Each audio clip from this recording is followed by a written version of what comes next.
뉴스의 새로운 기준 김종대의 뉴스.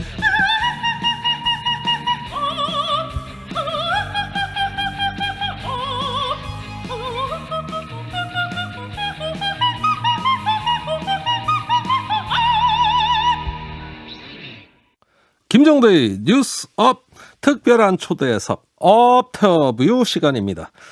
내년 4월 7일로 예정된 재보선이 오늘로 딱 99일 남았습니다. 진작 출마 선언을 한 후보들은 구체적인 공약들을 속속 밝히고 있는데요.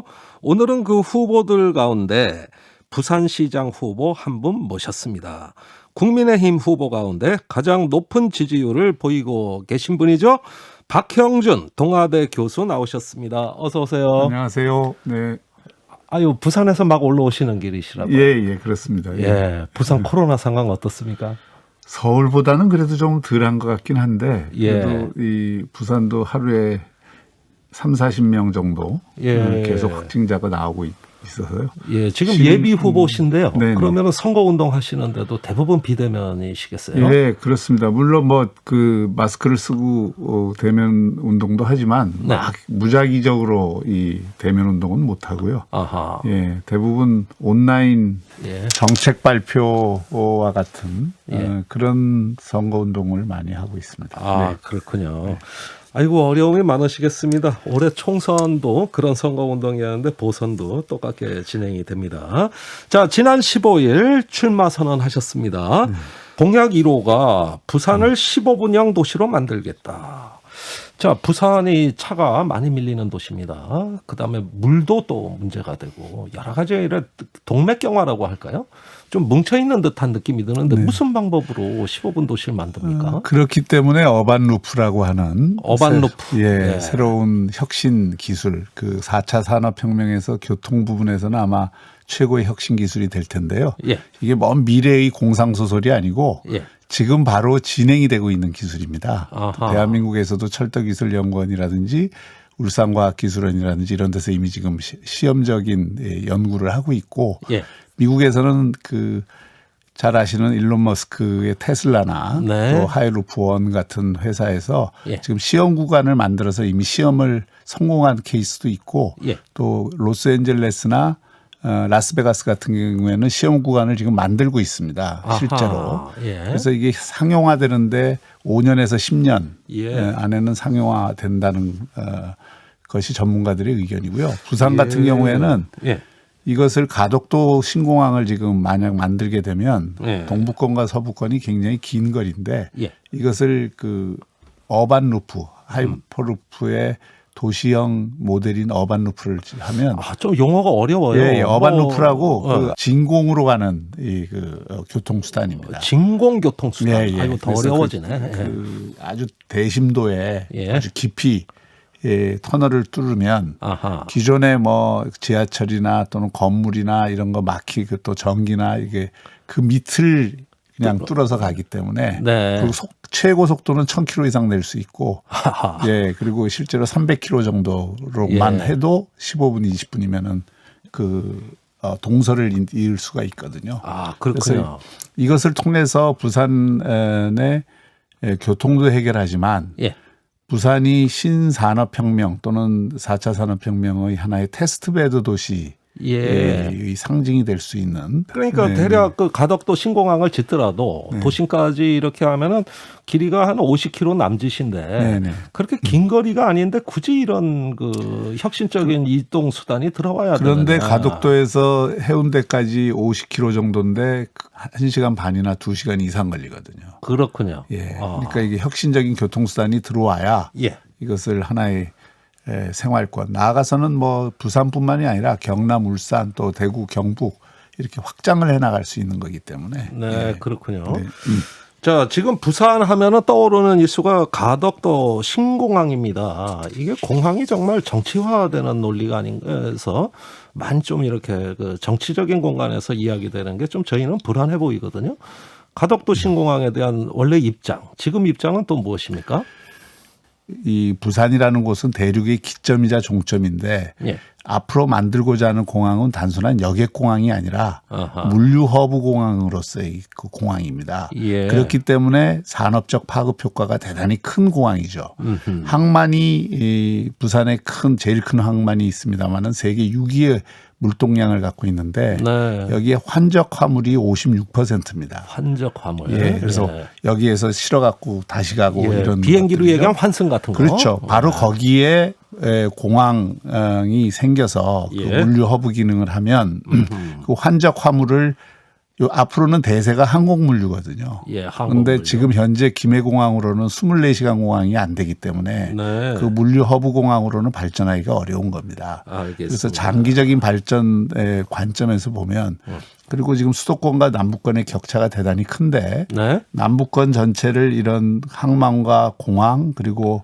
철도 이런 것들을 이어서 그야말로 남부권 전체를 산업과 물류의 예. 새로운 허브로 만드는 네. 이런 의미를 공항이 담고 있기 때문에 단순히 공항 자체만 보지 마시고 예. 그것이 가져올 경제적 파급 효과, 예. 지역 균형 발전 효과 이런 것들을 함께 좀 봐주셨으면 그러니까 좋겠습니다. 공항은 그 취지는 알겠는데요. 예. 그 입지가 뭐 김해냐, 가덕도냐, 또 밀양 쪽이냐 이런 논란이었거든요. 네. 가덕도에 대해서는 어떻게 생각하시나 이거죠? 그러니까 물류 허브 공항을 한다 그러면 바다로 나가는 게 맞죠. 바다로 나가야 예, 된다. 예. 자, 여당에서는 부산, 울산, 경남을 통합하는 동남권 메가시티 이야기를 하고 있습니다. 네네.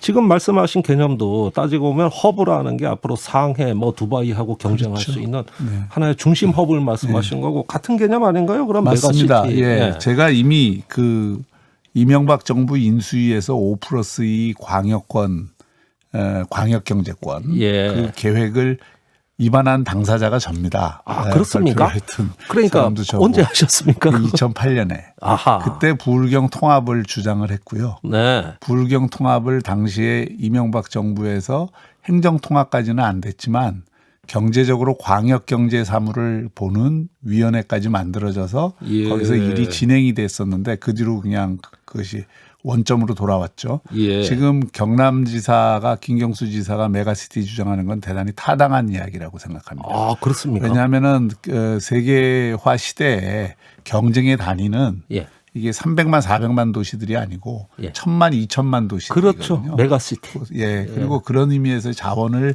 넓게 쓸 수 있고 예. 부울경만 하더라도 지금 에너지, 예. 물, 항만 뭐 이런 도로, 철도 이런 것들이 공항 예. 이런 것들이 다 함께 써야 되고 함께 이용을 해야 되고요. 예. 또 대학도 마찬가지입니다. 대학도 크게 이 보고서로 분업을 하면 예. 훨씬 많은 시너지를 거둘 수 있거든요. 네. 그래서 제가 만약에 시장이 되면 예. 바로 메가시티 하자 이렇게 제가 제안할 예정입니다. 아, 그러니까 예. 원조가 바로 박 교수님 나 본인이다. 원조든 아니든 좀 합리적으로 생각을 하면 그게 옳은 예. 방향이라는 답이 나오죠. 예. 그 정치인들이 중앙에만 올라오면 서로 180도 다른 의견 갖고 많이 싸우는데 지방으로 가시면 비슷비슷해지세요. 부산의 그렇죠. 경우엔 네. 그러네요. 네, 그렇습니다. 네. 아하. 알겠습니다. 자, 조금 예민한 질문일 수도 있습니다. 그 당내도 아니죠. 이분은 탈당하셨으니까 홍준표 의원, 예, 그 박 후보님이 21대 총선 망쳤는데 뭔 출마냐 이러면서 조금 아주 그 까칠까칠하게 비난을 하신단 말입니다. 왜 이러죠? 우리 홍 대표님은 항상 까칠하게 비판하시잖아요. 그리고 저격을 하면 눈물이 쏙 빠지도록 저격을 하고. 예, 좀 아프셨군요. 아무래도 이게 지금 선거 운동을 하고 있잖아요. 예. 잘못하면 홍준표 대표가 저를 비방한 선거법 위반을 할 우려도 있습니다. 아. 그런데 저는 뭐 이것에 대해서 티격태격하고 싶지가 않습니다. 현재로서는 지금 제가 작년에 통합운동을 했고 예. 전체 지금은 야권 전체가 이 통합, 포용 이런 가치를 훨씬 더 중요하게 생각을 해야 되고 네. 그런 맥락에서 저도 뭐 할 말이 많고 억울한 점들이 상당히 있지만 네. 더 이상 이 논쟁을 확산하는 것은 바람직하지 않다고 생각합니다. 네, 알겠습니다. 예, 더 논쟁하시면 좀 불편해 하시는 것 같아요. 자, 우리 코너의 특별한 순서입니다. 인공지능, 제 동생 종순이입니다. 이 종순이가 짧고 재치 있는 답변을 기대합니다. 성격이 급하니까 지금부터 그 종순이 질문이 시계 소리와 함께 나가거든요. 그때마다 짤막한 답변을 즉답을 부탁드립니다. 지금부터 시작하겠습니다. 안녕하세요. 뉴스업의 새로운 아이콘 MC 종순입니다. 지금부터 제가 드리는 질문에 빠르게 답해주세요. 당신에게 2020년은 어떤 해였나요? 롤러코스터였다. 새해에 딱 하나만 성취할 수 있다면 어떤 소원을 빌고 싶은가요? 부산시장 당선 빼고요. 빼고요. 부산의 새로운 희망을 만들고 싶습니다. 네. 예. 부산 유세 현장에서 한 시민이 임대료를 제발 멈춰달라고 하소연을 합니다. 뭐라고 대답하시겠습니까? 임대료를 멈출 수는 없지만 임대료를 지원할 수 있는 방안은 강구해야 된다고 생각을 합니다. 네. 예. 내가 시사 프로그램 MC라면 2021년 첫 인터뷰로 누구를 만나고 싶은가요? 문재인 대통령을 만나고 싶은데요. 몇 년 전부터 기후위기가 심각한 문제로 대두되고 있는데 현재 지구를 위해 하고 있는 좋은 일이 있나요? 특별히 좋은 일은 없는 것 같습니다. 없다. 네. 그러나 지금 예. 좋은 정책을 탄소 중립을 위한 정책을 부산에서 만들고 있습니다. 네. 네. 한진중공업을 상대로 복직 투쟁 중인 김진숙 민주노총 부산본부 지도위원을 만난다면 뭐라고 할 건가요? 근로자들 권익과 이 지역 발전이라는 것을 조화시킬 수 있는 방안을 한번 머리를 맞대고 토론을 해보자 하고 싶습니다. 네. 예, 감사합니다. 6개 질문인데요. 어려우셨어요? 어때요? 상당히 어려운데요, 그래도. 제가 보니까 네. 평소보다 제작진이 약간 난이도가 높은 질문을 선정한 것 같습니다. 아무래도 부산시장 나가시니까 그런 것 같아요. 고맙습니다. 자, 2022년이 롤러코스터였다. 네. 왜 그렇습니까? 제가 작년에 통합을 추진을 했는데 예. 통합 과정이 엄청나게 어려웠습니다. 제 개인적으로는. 아하. 그런데 그 어려움에도 불구하고 결국은 금년 초에 통합을 이뤄냈어요. 예. 거기까지는 굉장히 좋았는데 네. 그 뒤로 혁신을 생각만큼 하지를 못했고 네. 또 코로나 상황이 엎친 데 겹치면서 사실 이 총선에 좋은 결과를 못 가져서 예. 그 통합의 의미가 반감돼 버렸죠. 네. 그러나 저는 뭐 그 통합은 절반의 성공을 했다 이렇게 예. 생각을 하고 그러나 하여튼 이 총선 패배를 가져온 것은 또 한번 나락을 경험한 것이었다라고 네. 생각을 합니다. 또 그러다 보니까 지금 하반기에는 부산시장 선거에 나오기로 결심을 해서 예. 최근에는 뭔가 희망이 또 보이는 상황이 돼서 아하. 그러니까 막 희망과 아픔과 도전이 막 뒤엉켜서 그냥 롤러코스터처럼 한 해가 지나가고 있습니다. 예, 알겠습니다. 갑자기 그 말씀 들으니 롤러코스터 한번 타보고 싶네요. 자, 임대료를 제발 멈춰달라는 하소연에 지원하겠다 이런 답변하셨어요. 예, 최근에 국회에서 임대료 멈춤법도 이미 발의가 됐습니다. 이런 것도 참고할 만하죠? 네, 그런데 저는 뭐 임대료 멈춤법에서 임대인에게 일방적으로 모두 전가하는 것은 그건 바람직하지 않다고 보고요. 예. 그러니까 이제 어느 정도 그건 조정은 자율적으로 해나가되 네. 정부가 해줄 수 있는 것들이 여러 가지 있습니다. 우선 예. 공과금을 이렇게 좀 지원을 해주는 방안이 있고요. 또 임대료의 일정 부분을 좀 서로 그 임대인과 임차인이 타협하에 조정할 수 있도록 예. 유도하는 방안들이 여러 가지 있을 겁니다. 예. 그건 업종이나 그 상황에 따라서 상당히 다르기 때문에 예. 일률적으로 하기는 굉장히 어렵다. 네. 예. 뭔가 조금 세부적인 프로그램이 필요하다고 약간 그건 추후에 검토하신다는 네네. 말씀 같아요. 자, 시사 프로그램 MC라면 문재인 대통령 제일 첫 번에 초청하겠다. 어떤 질문 하시려고요?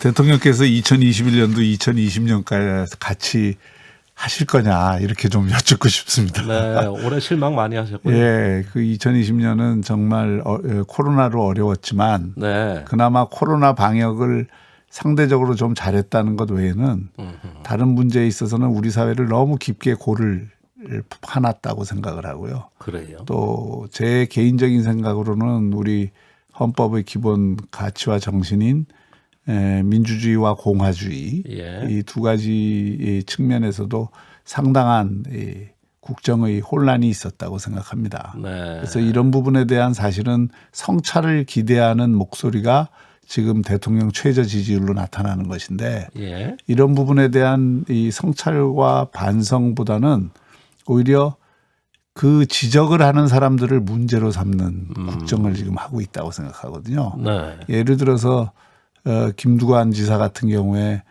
윤석열 탄핵론을 들고 나온다든지 법관 탄핵론도. 네, 법관 탄핵론을 들고 나온다든지 이런 것에 대해서 대통령이 생각이 뭔지 사실 궁금하거든요. 예. 그것이 대통령의 생각도 그런 건지 예. 아마 대부분 국민들이 그걸 궁금해할 것입니다. 아하. 네. 국민을 대신해서 질문하겠다. 자, 골이 깊게 파였다고 말씀하셨는데 그러면 통합은 어떻게 해야 됩니까? 그래서 이거 원칙으로 돌아가는 것이 우선 중요하고요. 공화주의라고 하는 것의 가장 큰 원칙은 이 권력의 자기 절제된 사용입니다. 그 과거 보수 정권도 비판을 받아야 될 대목이 있다 그러면 네. 권력의 이 남용 문제 아니었습니까? 예. 권력을 사유화하는 것에 대한 비판 이런 것들로부터 자유롭지 않죠. 네. 저는 그 부분을 반성해야 된다고 얘기를 하는 것이고 홍준표 네. 대표 예. 그 문제에 대해서는 답변이기도 한데 예. 그런데 지금 정권도 그 틀에서 전혀 벗어나고 있지 못하다는 게 제 생각입니다. 아, 그렇습니까? 자, 그 마지막 질문에 김진숙 의원 복직에 관한 어떤 그 질문이었어요. 사실은 네네. 지금 이분 요구 사항은 사흘밖에 남지 않은 정년, 네. 이제 마지막이라도 며칠이라도 근무하게 해달라 이런 소박한 거고 다 또 정부 권고도 복직시키려는 거거든요. 네네. 또 국회에서 여야가 복직시키자고 네, 마음을 예. 다 모았어요. 그건 원칙적으로 그렇게 가야죠. 예. 네네. 저는 복직을 근데 아니, 좀 그거는 나는 조금 작가 질문을 잘못 들었는데 아, 그 예. 복직 문제뿐만 아니라 한진중공업과 예, 그 관련된 문제도 문제를 있습니다. 어떻게 해결할 거냐에 예. 관해서 얘기를 하는 겁니다. 네. 알겠습니다. 네. 오늘 내 인생의 노래 두 곡을 골라오셨습니다. 첫 번째 곡은 어떤 곡인가요? 젊은 그대라는 노래인데요. 예. 예, 그 왜 저는 선정하셨어요? 제가 2004년에 그 한나라당 국회의원이 됐는데 네. 그 당시에도 이 한나라당이 젊은 세대들에게 별로 인기가 없었습니다. 아하. 예, 그래서 그 당시에 그 국회의원들로 밴드를 만들어서 아하. 예, 그때 공연을 한번 했습니다. 아, 그렇습니까? 그때 이제 돌아가신 정두원 의원이 이 아이고, 정도원 의원. 노래를 그분 하셨고요. 가수 아닙니까, 예, 원래. 노래를 하셨고 보컬을 하셨고 제가 이제 기타를 좀 했고 못 치지만 그냥 흉내를 냈고 예. 그리고 몇몇 그 의원들이 그 예. 김희정 의원이 이 건반을 했고 뭐 여러 가지 그 했던 데서 공연을 했던 곡이 이 젊은 그대입니다. 아하. 그래서 여전히 국민의힘도 예. 지금 젊은 세대에게 매력을 갖는 게 제일 큰 혁신의 과제죠. 아하. 그런 면에서 젊은 그대라는 노래가 네. 저에게는 의미 있는 노래입니다. 아니, 정치를 참 재미있게 하셨어요. 예, 아유, 나름 부럽습니다. 근데 감사합니다. 당선되면 또 공연 한번 예.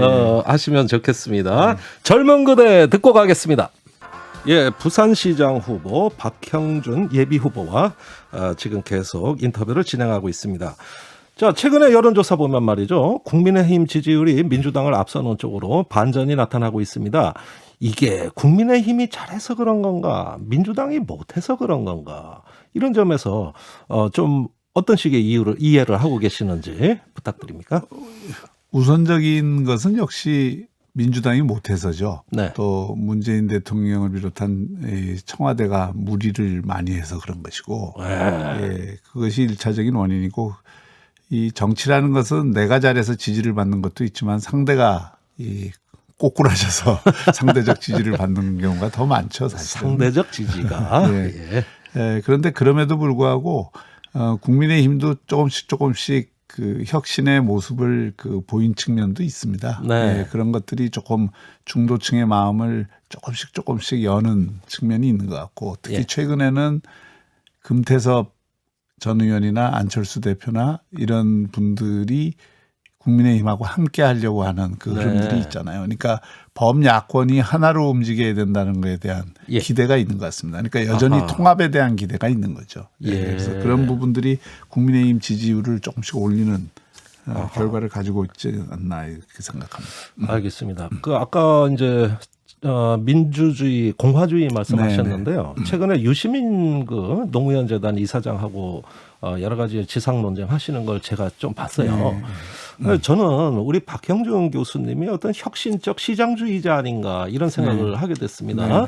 유시민 이사장하고는 부동산 문제로 일단 날카롭게 대립하셨는데 그런 부분들이 보면은 현 정부의 부동산 정책, 뭔가 이것이 시장을 존중하지 않는 정책이다. 이런 의견이신 것 같아요. 그렇습니다. 저는 이 시장과 국가의 논리는 분명히 다르긴 다릅니다. 예. 저는 그것까지는 뭐 부인하지 않고요. 예. 그 시장이 또 완벽한 것도 아닙니다. 네. 근데 시장이라는 것이 그래도 지금까지 인류가 발견한 것 중에는 가장 최선의 자원 배분 기구인 것도 틀림이 없습니다. 네. 지난번 24번의 부동산 정책이 예. 가장 간단한 기본, 그러니까 필요한 사람에게 필요한 정도의 집을 제공해 주는 수요 공급의 원리를 별로 중시하지 않고 네. 규제와 세금으로 이것을 통제하려고 하는 데 따른 풍선 효과, 역기능이 결국 서울, 대전, 대구, 부산 찍고 또 서울로 집값을 올리고 예. 또 임대까지 규제하니까 전세 월세까지 예. 올리는 결과를 가져온 거거든요. 아하. 그래서 이런 것에 대해서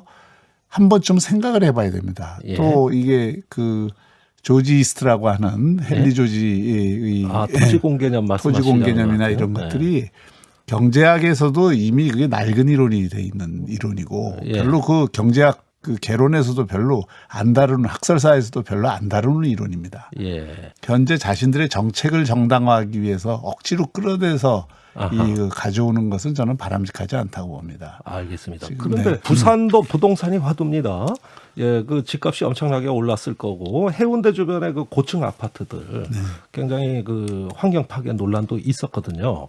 시장이 되신다면 어떤 식으로 이 부동산 접근하시겠습니까? 부산은 집값이 오르긴 올랐지만 일부 지역 이게 많이 올랐고 아하. 그게 일종의 이제 좀 확산 효과도 있긴 합니다만은 네. 부산은 전체적으로 생활형 주택 예. 1인 가족, 2인 가족을 위한 좀 질 좋은 주택을 많이 공급하는 예. 그런 정책을 써야 되고 예. 또 청년들에게 이 주거 문제를 해결해 줄 수 있는 수단을 예. 강구를 해야 됩니다. 그래서 제가 이번에 부산이 출산율이 전국에서 제일 낮은 곳이거든요. 아, 그렇습니까? 그러니까 청년들이 여기서 결혼을 안 해요. 보금자리를 예. 안 꾸려요. 일자리도 예. 없어서 그렇지만은 여기에 주거라든지 이런 것, 환경, 보육 이런 예. 것들이 제대로 시스템이 안 돼 있기 때문에 그렇기 때문에 예. 이번에 제가 그 시장이 되면은 여기서 결혼을 하는 또 정착하는 부부에게는 2억 원까지 무이자 대출을 한 5년 정도 해주겠다. 네. 공공주택을 공급하는 것도 중요하지만 수요자 중심의 정책도 중요한 거거든요. 네. 수요자가 자기가 살고자 하는 집에 가서 사는데 그 자금이 부족한 경우들이 있잖아요. 예. 그것을 지원을 해주는 정책을 씀으로써 한편으로는 1인, 2인 가족을 위한 도시형 생활주택을 여러 가지 방식으로 공공주택 방식을 포함해서 예. 제공해주는 공급 정책도 써야 되지만 다른 한편으로는 그 수요자 중심의 정책도 수요, 함께 써야 된다. 공급과 수요 양쪽을 다 예. 균형 있게 접근해야 된다는 말씀처럼 느껴지십니다. 자, 그러면은 이 문제만큼은 나한테도 난제다. 네. 예, 과연 내가 해결할 수 있을까? 이런 어떤 그 좀 강적이라고 생각되는 부분은 어디입니까?